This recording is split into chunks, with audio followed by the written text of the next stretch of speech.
Hello and welcome to another video. Today I have this Grownsy baby safety gate. So I'm going to use these for my stairs.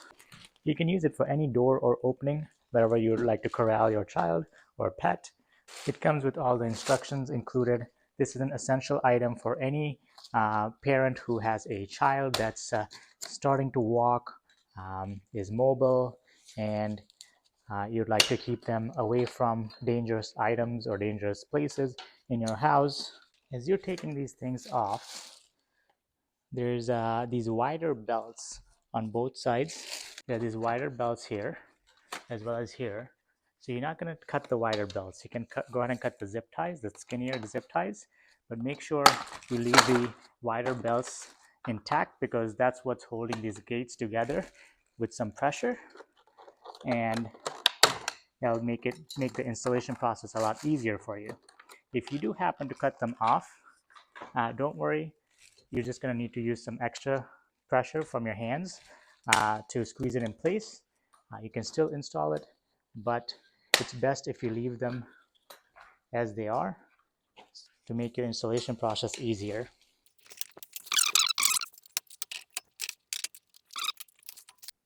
So these are all the things provided in the package, including those zip bands and the landing and all of these things. If you're installing at the bottom of the stair, make sure you install it right there on the bottommost floor, right? So right next to the bottommost stair, right next to it is where you'll install it, not on the first stair, because that can create a tripping hazard when coming down. Next step is to measure the width of where you're installing the gate. So I'm at 38 inches, and then on the bottom, I'm at 34 inches. I'm at 34 inches at the bottom and 38 at top. So you want to consider the measurement on the bottom as well as the top. Depending on the width of your stairs, you're going to have to use different connections. So for example, these on the bottom are extenders. So I'm going to have to use one extender to get to 38 to 39 inches. So for me, I'm going to have to use one of these. So we're going to just slide this out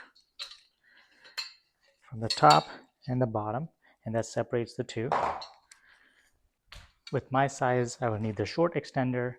Essentially, it slides in with the top with the skinnier part, and then the wider part going on the bottom. First, you drop the gate into this pedestal. Just center it as much as you can, and it kind of holds the gate stable while you're doing the other parts of the installation. And then this just slides together. The next step is to install these. These are the pressure mounts. On top of this, you're going to put the wide caps and the double-sided tape, and this will allow you to pressure mount. If you're using screw mount, this will be screwed onto the wall with the hole, and then you will just pressure that onto that circle. This is already grippy as well, so you can try installing it without the double-sided tape and see if it works.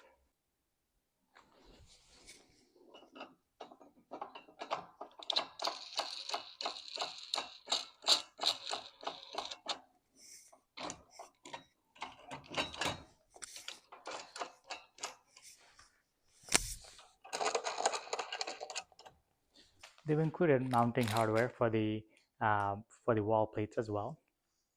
So we're going to tighten the bottom first. I'm going to slide this in, and we're going to make sure there's consistent pressure on both sides. So we're going to adjust both sides before tightening one side. Once you feel like there's enough stability at the bottom, we can go ahead and unscrew the. They've also included these for the top. So for example, my top is not flat, it's circled or curved. The top of my banisters are curved, so these flat mounts will not be the most stable. So they've included these angled ones, and you're going to just take this nut off the flat ones. You're going to put it on the angled ones.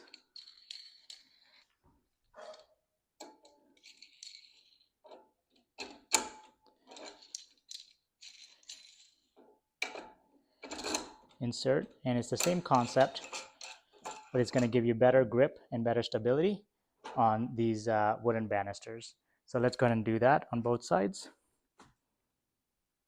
The goal of tightening it would be to get this red mark covered by this. So let's go ahead and get tightening.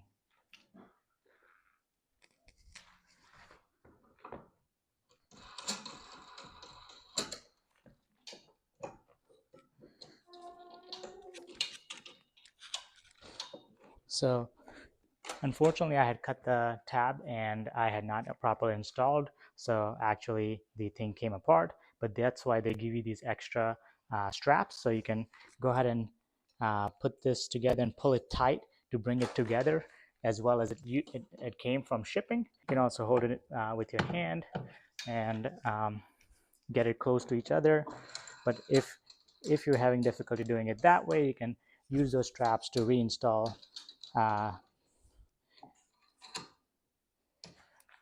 You can use those straps to get this back close to each other.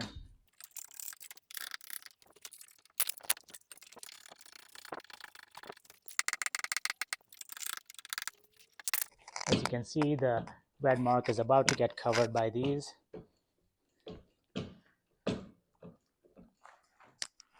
You just want to do it a few notches at a time each side. That's so that you're not putting pressure more on one side or the other.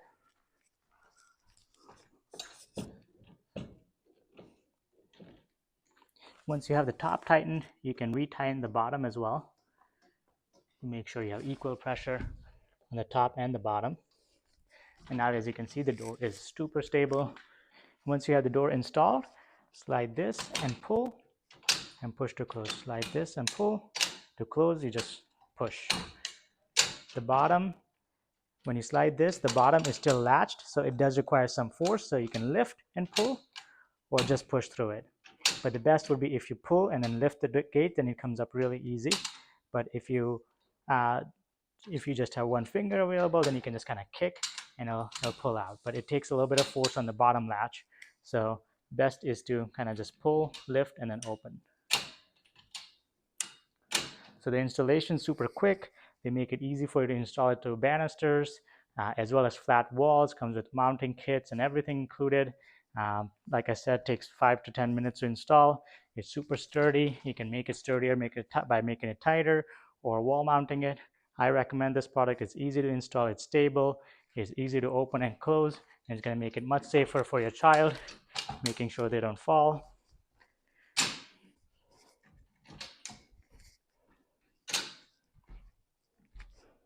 When you first install it, and if you're coming downstairs at nighttime, just remember you have the gate installed. Don't run down the stairs and trip on them.